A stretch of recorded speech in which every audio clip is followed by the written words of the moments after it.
Hello everyone, welcome back to my channel sari ಕೋಚ್ miracle by threads. Friends, ಇವತ್ತೊಂದು grand bridal ಡಿಸೈನ್ನ ಹೇಗೆ ಹಾಕೋದು ಅಂತ ತೋರಿಸ್ಕೊಡ್ತೀನಿ, ನೋಡೋಣ ಬನ್ನಿ. ಇದಕ್ಕೆ ನಾನು ಈ ಥರ ಸ್ಕ್ವಯರ್ ಬೀಡ್ ತೊಗೊಂಡಿದ್ದೀನಿ. ಸ್ಕ್ವಯರ್ ಬೀಡ್ ಒಳಗಡೆ ಹೋಗೋ ಅಂಥದ್ದು flower bead, small size flower bead ತೊಗೊಂಡಿದ್ದೀನಿ. ಹಾಗೆ ಲೀಫ್ ಬೀಡ್ನೂ ಸಹ ತೊಗೊಂಡಿದ್ದೀನಿ. ಮತ್ತು ಇಲ್ಲಿ ಸ್ಮಾಲ್ ಸೈಜ್ ಬೀಡ್ಸ್ನ ತೊಗೊಂಡಿದ್ದೀನಿ. ಮತ್ತು ನೀಡಲ್ ನಂಬರ್ 10ನ ತೊಗೊಳ್ತಾ ಇದ್ದೀನಿ. 6 ಎಳೆ ದಾರನ ರೆಡಿ ಮಾಡಿಕೊಂಡು ತುದಿಲಿ ಗಂಟು ಕಟ್ಕೊಂಡು ರೆಡಿ ಇಟ್ಕೊಂಡಿದ್ದೀನಿ. ಬನ್ನಿ ಬಟ್ಟೆಗೆ ಹೇಗೆ ಹಾಕೋದು ಅಂತ ತೋರಿಸ್ತೀನಿ. ಫಸ್ಟು ಬಟ್ಟೆಗೆ ಕ್ರೋಶನ ಹಾಕಬೇಕು. ನೋಡಿ, ಕ್ರೋಶನ ಹಾಕಿ ದಾರನ ತಗೋಬೇಕು. ದಾರ ತಗೊಂಡು ಈ ಥರ ಬಟ್ಟೆಯಿಂದ ಎಳ್ಕೊಂಡು ಸಿಂಗಲ್ ಲಾಕ್ನ ಮಾಡ್ಕೋಬೇಕು. ಸ್ಟಾರ್ಟಿಂಗಲ್ಲಿ ಒಂದು ಸಿಂಗಲ್ ಲಾಕ್ನ ಮಾಡ್ಕೋಬೇಕು.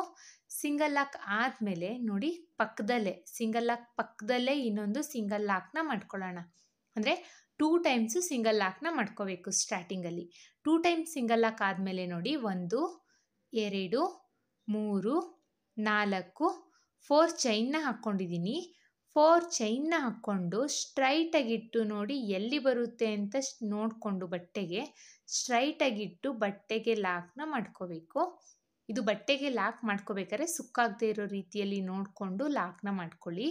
ಮತ್ತೆ ಅಗೇನ್ 1 2 3 4 ಚೈನ್ನ ಹಾಕ್ಕೊಳ್ಳೋಣ. ಬಟ್ಟೆಗೆ ಸ್ಟ್ರೈಟಾಗಿಟ್ಟು ಎಲ್ಲಿ ಬರುತ್ತೆ ಅಂತ ನೋಡಿಕೊಂಡು ಬಟ್ಟೆಗೆ ಲಾಕ್ನ ಮಾಡ್ಕೊಳ್ಳೋಣ. ನೋಡಿ, ಸ್ಟ್ರೈಟಾಗಿಟ್ಟು ಕ್ರೋಶನ ಬಟ್ಟೆಗೆ ಹಾಕಬೇಕು. ದಾರನ ಎಳ್ಕೊಂಡು ಒಂದು ಸಿಂಗಲ್ ಲಾಕ್ನ ಮಾಡ್ಕೋಬೇಕು. ಸಿಂಗಲ್ ಲಾಕ್ ಆದಮೇಲೆ ನೋಡಿ, ಸಿಂಗಲ್ ಲಾಕ್ 2 ಟೈಮ್ಸ್ ಇದು 4 ಚೈನ್ನ ಹಾಕಿ ಲಾಕ್ನ ಮಾಡಿದ್ದೀನಿ. ಈಗ ದಾರನ ಮೇಲ್ ಮಾಡಿ ಸ್ಕ್ವಯರ್ ಬೀಡ್ ತೊಗೊಂಡಿದ್ದೆ ಅಲ್ವಾ, ಸ್ಕ್ವಯರ್ ಬೀಡ್ ಒಳಗಡೆ ಫ್ಲವರ್ ಬೀಡನ್ನ ಹಾಕಿ ನೋಡಿ, ಈ ಥರ ಫ್ಲವರ್ ಬೀಡನ್ನ ಇನ್ಸರ್ಟ್ ಮಾಡ್ಕೋಬೇಕು ಸ್ಕ್ವಯರ್ ಬೀಡ್ ಒಳಗಡೆ. ಈಗ ದಾರನ ಮೇಲ್ ಮಾಡಿ ದಾರದೊಳಗಡೆ ಇನ್ಸರ್ಟ್ ಮಾಡ್ಕೋಬೇಕು. ನೋಡಿ, ದಾರದ ತುದಿಯಲ್ಲಿ ಕ್ರೋಶ ತುದಿಯಲ್ಲಿ ದಾರನ ಹಾಕಿ ಈ ಥರ ಬೀಡನ್ನ ಇನ್ಸರ್ಟ್ ಮಾಡ್ಕೋಬೇಕು. ಬೀಡ್ ಇನ್ಸರ್ಟ್ ಆದಮೇಲೆ ಬೀಡ್ ಲಾಕ್ನ ಮಾಡ್ಕೋಬೇಕು. ನೋಡಿ, ಬೀಡ್ ಲಾಕ್ನ ಮಾಡ್ಕೊಂಡಿದ್ದೀನಿ. ಬೀಡ್ ಲಾಕ್ ಆದಮೇಲೆ ಬಟ್ಟೆಗೆ ಸ್ಟ್ರೈಟಾಗಿ ಇಟ್ಟು ಎಲ್ಲಿ ಬರುತ್ತೆ ಅಂತ ನೋಡಿಕೊಂಡು ಬಟ್ಟೆಗೆ ಲಾಕ್ನ ಮಾಡ್ಕೊಳ್ಳೋಣ. ಬಟ್ಟೆಗೆ ಲಾಕ್ನ ಮಾಡ್ಕೊಂಡಾಯಿತು. ಬಟ್ಟೆಗೆ ಲಾಕ್ ಆದಮೇಲೆ ಎಗೇನ್ 4 ಚೈನ್ನ ಹಾಕ್ಕೊಳ್ಳೋಣ. 1 2 3 4 ಚೈನ್ನ ಹಾಕ್ಕೊಂಡು ಬಟ್ಟೆಗೆ ಮತ್ತೆ ಎಗೇನ್ ಎಲ್ಲಿ ಬರುತ್ತೆ ಅಂತ ನೋಡಿಕೊಂಡು ಸ್ಟ್ರೈಟಾಗಿಟ್ಟು ಬಟ್ಟೆಗೆ ಲಾಕ್ನ ಮಾಡ್ಕೋಬೇಕು. ಲಾಕ್ ಆದಮೇಲೆ ಎಗೇನ್ 4 ಚೈನ್ನ ಹಾಕ್ಕೊಳ್ಳೋಣ. 4 ಚೈನ್ ಆದಮೇಲೆ ಸ್ಟ್ರೈಟಾಗಿಟ್ಟು ಎಲ್ಲಿ ಬರುತ್ತೆ ಅಂತ ನೋಡಿಕೊಂಡು ಅಲ್ಲಿಗೆ ಒಂದು ಸಿಂಗಲ್ ಕ್ರೋಶೆ ಅಥವಾ ಸಿಂಗಲ್ ಲಾಕ್ನ ಮಾಡ್ಕೋಬೇಕು.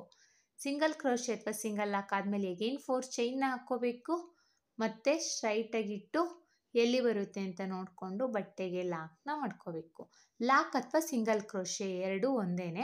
ನೋಡಿ, 3 times first starting 2 times 4 chain ಹಾಕಿದ್ದೀನಿ, ಆಮೇಲೆ ಬೀಡ್ ಹಾಕಿದ್ದೀನಿ, ಆಮೇಲೆ 1 2 3 ಟೈಮ್ಸು 4 ಚೈನ್ನ ಹಾಕಿರೋದು. ಈಗ ದಾರ ಮೇಲ್ ಮಾಡಿ ಬೀಡನ್ನ ಇನ್ಸರ್ಟ್ ಮಾಡೋಣ. ನೋಡಿ, ಸ್ಕ್ವೇರ್ ಬೀಡ್ ಒಳಗಡೆ ಫ್ಲವರ್ ಬೀಡನ್ನ ಹಾಕಿ ಬೀಡನ್ನ ಇನ್ಸರ್ಟ್ ಮಾಡ್ಕೊಂಡಿದ್ದೀನಿ. ದಾರ ತುದಿಲ್ಲ ಹಾಕಿ ಬೀಡನ್ನ ಇನ್ಸರ್ಟ್ ಮಾಡ್ಕೋಬೇಕು. ಬೀಡ್ ಇನ್ಸರ್ಟ್ ಆದಮೇಲೆ ಬೀಡ್ ಲಾಕ್ನ ಮಾಡ್ಕೋಬೇಕು.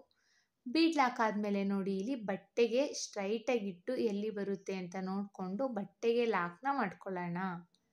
ಬಟ್ಟೆಗೆ ಲಾಕ್ ಆದಮೇಲೆ ಎಗೇನ್ 4 ಚೈನ್ನ ಹಾಕ್ಕೊಂಡು 4 ಚೈನ್ ಎಲ್ಲಿ ಬರುತ್ತೆ ಅಂತ ನೋಡಿಕೊಂಡು ಬಟ್ಟೆಗೆ ಲಾಕ್ನ ಮಾಡ್ಕೋಬೇಕು. ಸೇಮ್ ಪ್ರೊಸೀಜರಲ್ಲೇ ಬಟ್ಟೆ ಪೂರ್ತಿ ಅಥವಾ ಸ್ಯಾರಿ ಪೂರ್ತಿ ಕಂಪ್ಲೀಟ್ ಮಾಡ್ಕೊಳ್ಳಿ. ನಾನಿಲ್ಲಿ ಬಟ್ಟೆ ಪೂರ್ತಿ ಕಂಪ್ಲೀಟ್ ಆದಮೇಲೆ ನೆಕ್ಸ್ಟ್ ಸ್ಟೆಪ್ ತೋರಿಸ್ತೀನಿ. ನೋಡಿ, ಬಟ್ಟೆ ಪೂರ್ತಿ ಕಂಪ್ಲೀಟ್ ಆಗಿದೆ. ನೆಕ್ಸ್ಟ್ ಸ್ಟೆಪ್ಪಿಗೆ ನಾನು ಸೇಮ್ ಕಲರ್ ಥ್ರೆಡ್ನ ತೊಗೊಂಡಿದ್ದೀನಿ. ಸೇಮ್ ಲಾಕ್ ಮೇಲೇ ಲಾಕ್ನ ಮಾಡಿದ್ದೀನಿ. ಸ್ಟಾರ್ಟಿಂಗ್ ಲಾಕ್ ಮಾಡಿದ್ದೆ ಅಲ್ವಾ, ಆ ಲಾಕ್ ಮೇಲೇ ಕ್ರೋಶನ ಹಾಕಿ ದಾರ ಎಳ್ಕೊಂಡು ಲಾಕ್ನ ಮಾಡ್ಕೋಬೇಕು. ಲಾಕ್ ಅಥವಾ ಸಿಂಗಲ್ ಕ್ರೋಶೆನ ಮಾಡ್ಕೋಬೇಕು. ಸೇಮ್ ಪ್ಲೇಸಲ್ಲೇ ಮಾಡ್ಕೊಂಡಿದ್ದೀನಿ. ಮತ್ತು ನೆಕ್ಸ್ಟು 4 ಚೈನ್ ಹಾಕಿದ್ದೀನಲ್ವಾ, ಆ 4 ಚೈನ್ ಒಳಗಡೆ ಒಂದು ಸಿಂಗಲ್ ಕ್ರೋಶೆನ ಮಾಡ್ಕೋಬೇಕು. ಈಗ 4 ಚೈನ್ ಒಳಗಡೆ ಸಿಂಗಲ್ ಕ್ರೋಶೆ ಆದಮೇಲೆ 3 ಚೈನ್ ಹಾಕ್ಕೊಂಡಿದ್ದೀನಿ. 3 ಚೈನ್ ಸಾಕಾಗಲಿಲ್ಲ ಅಂದರೆ ಎಗೇನ್ 4 ಚೈನೇ ಹಾಕ್ಕೊಳ್ಳಿ. 3 or 4 ಚೈನ್ನ ಹಾಕ್ಕೊಂಡು 4 ಚೈನ್ ಲಾಕ್ ಏನು ಮಾಡಿದ್ದೀನಿ ನೋಡಿ, ಲಾಕ್ ಮೇಲೇ ಲಾಕ್ ಮಾಡ್ಕೋಬೇಕು. 4 ಚೈನ್ ಲಾಕ್ ಮೇಲೇ ಲಾಕ್ನ ಮಾಡ್ಕೊಳ್ಬೇಕು.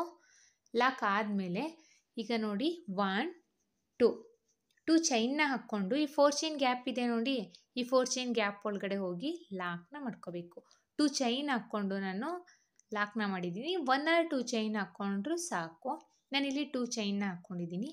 2 ಚೈನ್ ಆದಮೇಲೆ ಲಾಕ್ ಮಾಡ್ಕೋಬೇಕು. ಲಾಕ್ ಆದಮೇಲೆ ನೋಡಿ ಸೂಜಿ ಮೇಲೆ ಒಂದ್ಸಲಿ ದಾರ ತಗೊಂಡು ಈ ಸ್ಕ್ವೇರ್ ಬೀಡ್ ಇದೆಯಲ್ಲ, ಸ್ಕ್ವೇರ್ ಬೀಡ್ ಒಳಗಡೆ ಹಾಕಿ 3 ಲೂಪ್ ಆಗುತ್ತೆ.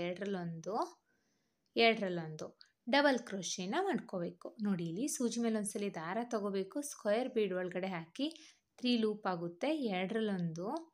ಎರಡರಲ್ಲೊಂದು ಡಬಲ್ ಕ್ರೋಶೇನ ಮಾಡ್ಕೋಬೇಕು. ಹೇಗೇನು ತೋರಿಸ್ತೀನಿ ನೋಡಿ. ಸೂಜಿ ಮೇಲೆ ಒಂದ್ಸಲಿ ದಾರ ತಗೊಂಡು ಸ್ಕ್ವೇರ್ ಬೀಡ್ ಒಳಗಡೆ ಹಾಕಿ ದಾರ ಎಳ್ಕೋಬೇಕು. ನೋಡಿ 3 ಲೂಪ್ ಆಗುತ್ತೆ. ಸೊ 3 ಲೂಪ್ ಆಗುತ್ತೆ. ಎರಡರಲ್ಲೊಂದು 2 ಟೈಮ್ಸ್ ಮಾಡ್ಕೋಬೇಕು. ಸೊ ಡಬಲ್ ಕ್ರೋಶೆ ಆಗುತ್ತೆ. 2 ಟೈಮ್ಸ್ ಮಾಡಿದ್ರೆ ಡಬಲ್ ಕ್ರೋಶೆ, 3 ಟೈಮ್ಸ್ ಮಾಡಿದ್ರೆ ತ್ರಿಬಲ್ ಕ್ರೋಶೆ ಆಗುತ್ತಿದ್ದು. ಮತ್ತು ನೋಡಿ ಸೂಜಿ ಮೇಲೆ ಒಂದ್ಸಲಿ ದಾರ ತಗೋಬೇಕು, ಸ್ಕ್ವೇರ್ ಬೀಡ್ ಒಳಗಡೆ ಹಾಕಿ ಡಬಲ್ ಕ್ರೋಶೇನ ಮಾಡ್ಕೋಬೇಕು. ಸೇಮ್ ಪ್ರೊಸೀಜರಲ್ಲೇ ಡಬಲ್ ಕ್ರೋಶೇನ ಮಾಡ್ಕೊಳ್ತಾ ಇದ್ದೀನಿ ನೋಡಿ. ಪಕ್ಕನೇ ಡಬಲ್ ಕ್ರೋಶೆ ಪಕ್ಕದಲ್ಲೇ ಇನ್ನು ಡಬಲ್ ಕ್ರೋಶೇನ ಮಾಡ್ಕೋಬೇಕು. ಒಟ್ಟು ನಾನು ಇಲ್ಲಿ ಆ ಬೀಡ್ ಪೂರ್ತಿ ಕಂಪ್ಲೀಟ್ ಆಗೋ ರೀತಿಯಲ್ಲಿ ಡಬಲ್ ಕ್ರೋಶೇನ ಮಾಡ್ಕೋಬೇಕು. ಮತ್ತು ಒಂದು ಡಬಲ್ ಕ್ರೋಶೇನ ಮಾಡ್ಕೊಳ್ಳೋಣ. ಒಟ್ಟು ನಾನಿಲ್ಲಿ ಬೀಡ್ ನೋಡಿ ಪಕ್ಕನೇ ಸರಿಸ್ಕೊಂಡು ಈ ಥರ ಮಾಡ್ಕೋಬೇಕು. 1 2 3 4 5 6 6 ಡಬಲ್ ಕ್ರೋಶೆ ಕಂಪ್ಲೀಟ್ ಆಗಿದೆ. ಒಂದು ಸೈಡ್ ಕಂಪ್ಲೀಟ್ ಆಗಲಿಕ್ಕೆ ಇಲ್ಲಿ 6 ಡಬಲ್ ಕ್ರೋಶೆ ಬೇಕಾಯಿತು. ಮೇಲ್ಗಡೆ ನೋಡಿ ಇಲ್ಲಿ ತುದಿಲಿ ಇನ್ನೊಂದು ಡಬಲ್ ಕ್ರೋಶೆನ ಹಾಕ್ತಾ ಇದ್ದೀನಿ. ಅಂದರೆ ಇದು 7ನೇ ಡಬಲ್ ಕ್ರೋಶೆನ ಹಾಕ್ತಾ ಇದ್ದೀನಿ. ಮಿಡಲಲ್ಲಿ ಹಾಕ್ತಾ ಇರೋದಿದು. ಮತ್ತು ಈಗೇನು ಈ ಸೈಡ್ ಬೀಡ್ ರೈಟ್ ಸೈಡು ನಾನೀಗ 6 ಡಬಲ್ ಕ್ರೋಶೆನೇ ಹಾಕ್ತೀನಿ. ಮತ್ತು ಒಂದು ಡಬಲ್ ಕ್ರೋಶೆನ ಹಾಕ್ಕೊಳ್ಳೋಣ. ಇದು ಇಷ್ಟೇ ಡಬಲ್ ಕ್ರೋಶೆ ಹಾಕಬೇಕು ಅಂತ ಏನಿಲ್ಲ. ಅಂದರೆ ಆರ್ಚ್ ಪೂರ್ತಿ ಅಂದರೆ ಬೀಡ್ ಪೂರ್ತಿ ಕಂಪ್ಲೀಟ್ ಆಗಲಿಕ್ಕೆ ನಮಗೆ ನಂಬರ್ ಆಫ್ ಕ್ರೋಶೆಸ್ ಎಷ್ಟು ಬೇಕಾಗುತ್ತೆ ಅಂತ ನೋಡಿಕೊಂಡು ಡಬಲ್ ಕ್ರೋಶೆನ ತಗೋಬೇಕಾಗುತ್ತೆ. ಇದು ಆಡ್ ನಂಬರಲ್ಲಿ ತಗೊಳ್ಳಿ, ಅಂದರೆ 11 13 15 ಆ ಥರ ತಗೊಳ್ಳಿ. ಮತ್ತೆ ಒಂದು ಡಬಲ್ ಕ್ರೋಶೆನ ಮಾಡ್ಕೊಳ್ಳೋಣ. ಯಾಕೆ ಅಂತ ನಾನು ಆಮೇಲೆ ನೆಕ್ಸ್ಟ್ ಸ್ಟೆಪ್ಪಲ್ಲಿ ತೋರಿಸ್ಕೊಡ್ತೀನಿ. ನಾನು ಯಾಕೆ ಆಡ್ ನಂಬರಲ್ಲೇ ಡಬಲ್ ಕ್ರೋಶೆನ ಮಾಡ್ಕೊಳ್ಳಿ ಅಂತ ಹೇಳ್ತಿದ್ದೀನಿ ಅಂತ ನೆಕ್ಸ್ಟ್ ಸ್ಟೆಪ್ಪಲ್ಲಿ ಅದು ಗೊತ್ತಾಗುತ್ತೆ ನಿಮಗೆ. ಒಟ್ಟು ನಾನು ಇಲ್ಲಿ ಎಷ್ಟು ಡಬಲ್ ಕ್ರೋಶೆ ಮಾಡಿದ್ದೀನಿ ಅಂತ ಕೌಂಟ್ ಮಾಡೋಣ ನೋಡಿ.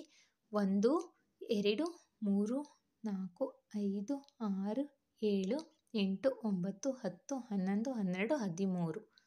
ಒಟ್ಟು ನಾನಿಲ್ಲಿ 13 ಡಬಲ್ ಕ್ರೋಶೆನ ಮಾಡಿದ್ದೀನಿ. ಬೀಡ್ ಕಂಪ್ಲೀಟ್ ಆಗಲಿಕ್ಕೆ 13 ಡಬಲ್ ಕ್ರೋಶೆ ಬೇಕಾಯಿತು. ಸೊ ಆ ಕಡೆ ಈ ಕಡೆ 6 6 ಅಂದ್ಕೊಂಡ್ರು ಮಿಡಲಲ್ಲಿ 1 ಹಾಕಿದ್ದೀನಿ. ಸೊ 13 ಡಬಲ್ ಕ್ರೋಶೆ ಆಯಿತು. ಈಗ ನೋಡಿ 4 ಚೈನ್ ಹಾಕಿದ್ದೀನಿ ಅಲ್ವಾ, ಅಲ್ಲಿಗೆ ಹೋಗಿ ಲಾಕ್ನ ಮಾಡ್ಕೋಬೇಕು. 13 ಡಬಲ್ ಕ್ರೋಶೆ ಆದಮೇಲೆ 4 ಚೈನಿಗೆ ಲಾಕ್ ಮಾಡ್ಕೋಬೇಕು. 4 ಚೈನಿಗೆ ಲಾಕ್ ಆದಮೇಲೆ ನೋಡಿ 2 ಚೈನ್ನ ಹಾಕ್ಕೊಂಡು ಬೇಸ್ ಲೈನಲ್ಲಿ 4 ಚೈನ್ ಹಾಕಿ ಲಾಕ್ ಮಾಡಿದ್ದೆ ಅಲ್ವಾ, ಆ ಲಾಕ್ ಮೇಲೇ ಲಾಕ್ ಮಾಡ್ಕೋಬೇಕು. ಲಾಕ್ ಆದಮೇಲೆ ಏನು 4 ಚೈನ್ನ ಹಾಕ್ಕೊಳ್ಳೋಣ. 4 ಚೈನ್ ಲಾಕ್ ಮೇಲೇ ಲಾಕ್ನ ಮಾಡ್ಕೊಳ್ಳೋಣ. ಮತ್ತು ನೋಡಿ 4 ಚೈನ್ ಮೇಲೆ ಲಾಕ್ ಮಾಡಿಕೊಂಡೆ. ಈಗ 2 ಚೈನ್ನ ಹಾಕ್ಕೊಳ್ಳಿ. 1 ಆರ್ 2 ಚೈನ್ ಹಾಕ್ಕೊಂಡ್ರೆ ಸಾಕಿಲ್ಲಿ. ನಾನಿಲ್ಲಿ 2 ಚೈನ್ನ ಹಾಕ್ಕೊಂಡಿದ್ದೀನಿ. 2 ಚೈನ್ ಹಾಕಿ ಈ 4 ಚೈನ್ ಲಾಕ್ ಮಾಡಿದ್ದೀನಿ ಅಲ್ವಾ, 4 ಚೈನ್ ಇದೆ ಅಲ್ವಾ, ಆ 4 ಚೈನಿಗೆ ಹೋಗಿ ಒಂದು ಸಿಂಗಲ್ ಕ್ರೋಶೆನ ಮಾಡಿಕೊಂಡು ಸೂಜಿ ಮೇಲೆ ಒಂದ್ಸಲಿ ದಾರ ತಗೊಳ್ಳಿ. ಈಗ ನೋಡಿ ಬೀಡಿಗೆ ಹಾಕಿ 3 ಲೂಪ್ ಆಗುತ್ತೆ. ಬೀಡಿಗೆ ಹಾಕಿದ್ರೆ 3 ಲೂಪ್ ಆಗುತ್ತೆ. ಎರಡರಲ್ಲೊಂದು ಡಬಲ್ ಕ್ರೋಶೆನ ಮಾಡ್ಕೋಬೇಕು. ಹೇಗೇನು ಸೇಮ್ ಪ್ರೊಸೀಜರಲ್ಲೇ ಡಬಲ್ ಕ್ರೋಶೆನ ಮಾಡ್ಕೋಬೇಕು. ಸೂಜಿ ಮೇಲೆ ಒಂದ್ಸಲಿ ದಾರ ತಗೋಬೇಕು, ಬೀಡಿಗೆ ಹಾಕಬೇಕು, ಡಬಲ್ ಕ್ರೋಶೆನ ಮಾಡಬೇಕು.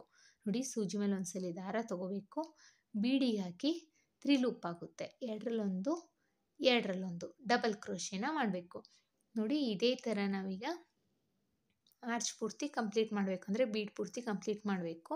ಇದೇ ಥರ ನಾನು ಬಟ್ಟೆ ಪೂರ್ತಿ ಕಂಪ್ಲೀಟ್ ಆದಮೇಲೆ ತೋರಿಸ್ತೀನಿ ನೋಡಿ ಬಟ್ಟೆ ಪೂರ್ತಿ ಕಂಪ್ಲೀಟ್ ಆಗಿದೆ. ಕೊನೆಯಲ್ಲಿ ಲಾಕ್ ಮೇಲೇ ಲಾಕ್ ಮಾಡಿ 2 ಚೈನ್ನ ಹಾಕಿ ದಾರನ ಟ್ರಿಮ್ ಮಾಡಿದ್ದೀನಿ. ನೋಡಿ ಎಷ್ಟು ಚೆನ್ನಾಗಿ ಕಾಣಿಸ್ತಾ ಇದೆ ಅಂತ. ಇಲ್ಲಿ ನಾವು ಬೀಡ್ ಮೇಲೆ ಡಬಲ್ ಕ್ರೋಶೆ ಮಾಡಿದ್ದೀವಲ್ಲ, ಅಲ್ಲಿ ತ್ರಿಬಲ್ ಕ್ರೋಶೆನೂ ಮಾಡ್ಕೋಬೋದು. ನೆಕ್ಸ್ಟ್ ಸ್ಟೆಪ್ಪಿಗೆ ನಾನು ಬೇರೆ ಕಲರ್ ಥ್ರೆಡ್ನ ತೊಗೊಂಡಿದ್ದೀನಿ. ಸೇಮ್ ಸ್ಟಾರ್ಟಿಂಗ್ ಪಾಯಿಂಟ್ ಏನಿದೆ ಅದೇ ಪಾಯಿಂಟ್ ಮೇಲೆ ಹೋಗಿ ಲಾಕ್ನ ಮಾಡ್ಕೊಳ್ತಾ ಇದ್ದೀನಿ.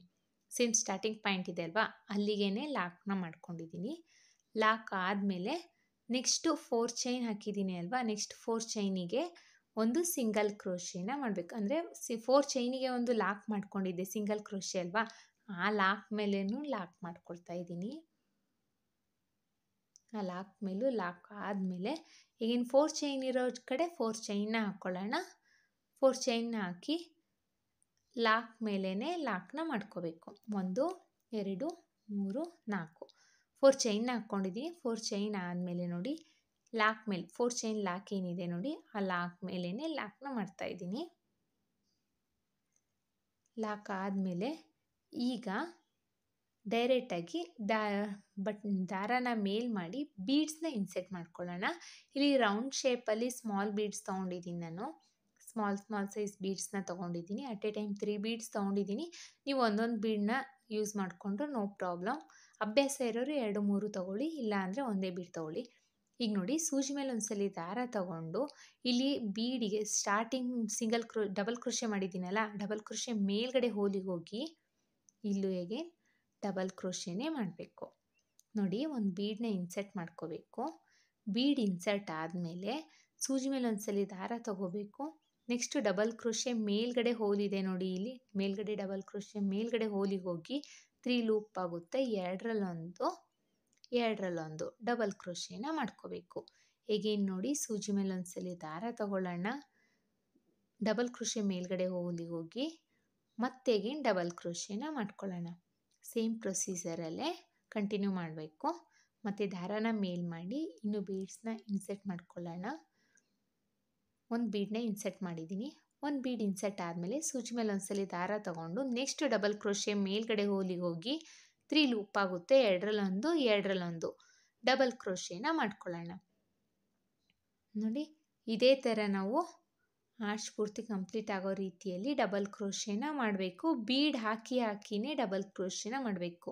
ಎಲ್ಲ ಡಬಲ್ ಕ್ರೋಶೆ ಮೇಲ್ಗಡೆನೂ ಬೀಡನ್ನ ಇನ್ಸರ್ಟ್ ಮಾಡಲೇಬೇಕು.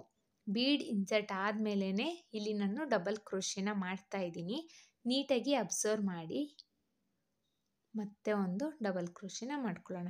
ಒಟ್ಟು ನಾನಿಲ್ಲಿ ಸ್ಮಾಲ್ ಸೈಜು 6 ಬೀಡನ್ನ ಇನ್ಸರ್ಟ್ ಮಾಡಿದ್ದೀನಿ. ಈಗ ನಾನಲ್ಲಿ ಲೀಫ್ ಬೀಡನ್ನ ತೊಗೊಂಡಿದ್ದೆ ಅಲ್ವಾ, ತೋರಿಸಿದ್ದೆ ಅಲ್ವಾ, ಆ ಲೀಫ್ ಬೀಡನ್ನ ಇನ್ಸರ್ಟ್ ಮಾಡ್ತಾಯಿದ್ದೀನಿ. ಸೊ 13 ಡಬಲ್ ಕ್ರೋಶೆ ಇರೋದ್ರಿಂದ ನಾನು 6 ಡಬಲ್ ಕ್ರೋಶೆಗೆ ಸ್ಮಾಲ್ ಸೈಜ್ ಬೀಡ್ಸು, ಆಮೇಲೆ 7ಗೆ ಈ ಲೀಫ್ ಬೀಡನ್ನ ಆ್ಯಡ್ ಮಾಡ್ತಾಯಿದ್ದೀನಿ.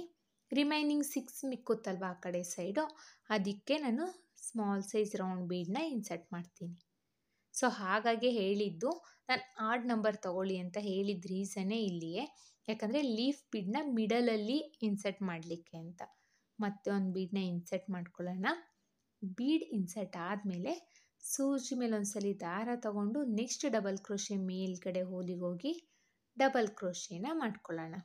ಮತ್ತೆ ಈಗೇನು ಒಂದು ಬೀಡನ್ನ ಇನ್ಸರ್ಟ್ ಮಾಡ್ಕೊಳ್ಳೋಣ. ಬೀಡ್ ಇನ್ಸರ್ಟ್ ಆದಮೇಲೆ ಸೂಜಿ ಮೇಲೆ ಒಂದ್ಸಲಿ ದಾರ ತಗೊಂಡು ನೆಕ್ಸ್ಟ್ ಡಬಲ್ ಕ್ರೋಶೆ ಮೇಲ್ಗಡೆ ಹೋಲಿಗೆ ಹೋಗಿ ಡಬಲ್ ಕ್ರೋಶೆನ ಮಾಡ್ಕೋಬೇಕು. ಮತ್ತೆ ಒಂದು ಡಬಲ್ ಕ್ರೋಶೆನ ಮಾಡ್ಕೊಳ್ಳೋಣ. ಇದು ತುಂಬಾ ಚೆನ್ನಾಗಿರುತ್ತೆ. ಇದೇ ಥರ ನಾವು ಕಂಟಿನ್ಯೂ ಮಾಡ್ಕೊಳ್ತಾ ಹೋಗಬೇಕು. ಇದು ತುಂಬಾ ಗ್ರ್ಯಾಂಡ್ ಲುಕಿಂಗ್ ಬರುತ್ತೆ ಮತ್ತು ಈಸಿನೂ ಇದೆ. ಬಿಗಿನರ್ಸು ಸಹ ಆರಾಮಾಗೆ ಹಾಕ್ಬೋದು. ಇದೇನು ಅಷ್ಟೇನು ಟಫ್ ಇಲ್ಲ, ತುಂಬಾ ಚೆನ್ನಾಗಿದೆ. ಬರೀ ಡಬಲ್ ಕ್ರೋಶೆ ಇರೋದ್ರಿಂದ ಬಿಗಿನರ್ಸು ಆರಾಮಾಗಿ ಹಾಕ್ಬೋದು. ಒಂದ್ಸಲ ಟ್ರೈ ಮಾಡಿ ಹೇಗೆ ಬಂತು ಅಂತ ಕಮೆಂಟ್ ಮಾಡಿ ತಿಳಿಸಿ. ಇದು ಬ್ರೈಡಲ್ ಡಿಸೈನ್ ಆಗಿರೋದ್ರಿಂದ ತುಂಬಾ ಚೆನ್ನಾಗಿ ಕಾಣಿಸುತ್ತೆ.